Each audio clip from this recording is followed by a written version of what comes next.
En el año 1908, los investigadores Hardy y Weinberg desarrollaron una teoría que permite relacionar la estructura genética de una población con su capacidad para evolucionar. El postulado o principio de Hardy y Weinberg se basa en el principio de que una población de gran tamaño, donde los individuos se aparean al azar y donde todos los individuos son igualmente viables y fecundos, el proceso de herencia no va a permitir el cambio de las frecuencias genéticas. Es decir, el principio Hardy-Weinberg se presenta como un modelo en donde una población va a permanecer estática o en equilibrio y sus frecuencias genéticas no van a cambiar a través del tiempo. Por esto recibe el nombre de equilibrio Hardy-Weinberg.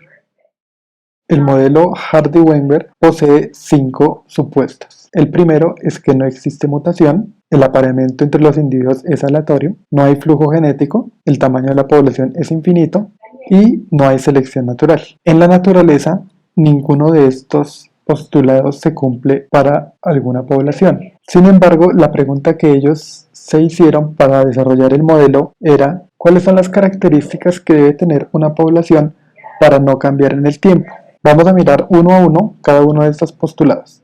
Cuando decimos que no existe mutación, es decir, que los genes no se van a duplicar ni se va a eliminar ninguna de las secuencias genéticas, bien sean bases nitrogenadas o secuencias completas de un gen. Ninguno de los tipos de mutación en este caso se produciría dentro de una población. El segundo postulado del modelo nos dice que el apareamiento entre los individuos debe ser aleatorio. Dentro de los organismos, el proceso de reproducción va a ser igual para todos los individuos en una población. Quiere decir que ni machos o hembras van a ejercer una presión selectiva sobre los otros individuos. Tanto machos como hembras van a ser capaces de reproducirse con cualquier otro individuo del género contrario. En las poblaciones naturales, por lo general, los individuos mejor adaptados son los que se reproducen. En este caso, esa condición no se da. El tercer postulado es que no existe flujo de genes entre los individuos. Cuando tenemos poblaciones separadas, por ejemplo, por una montaña, no se va a dar migración entre individuos de una población a otra. Esto va a permitir que los genes dentro de la población no cambien, porque no existe entrada de alelos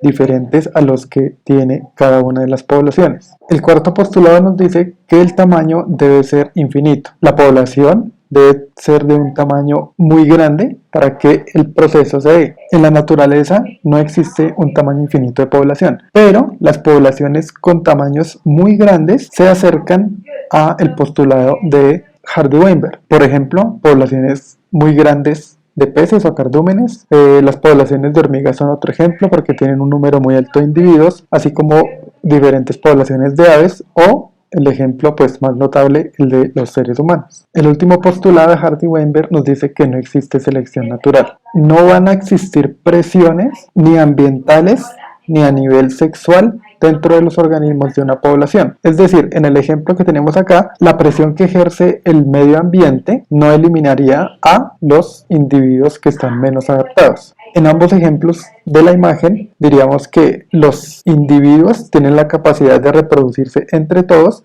porque no va a existir una fuerza o presión selectiva por parte del ambiente.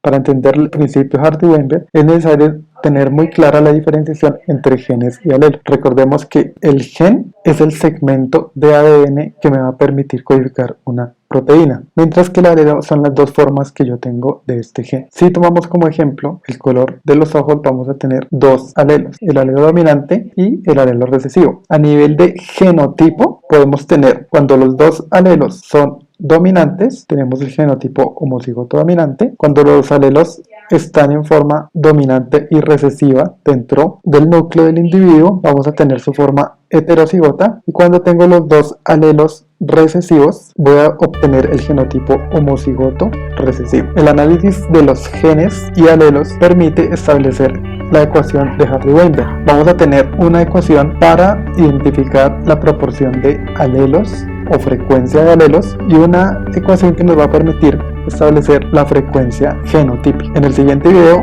vamos a ver ejemplos para entender cada una de estas ecuaciones.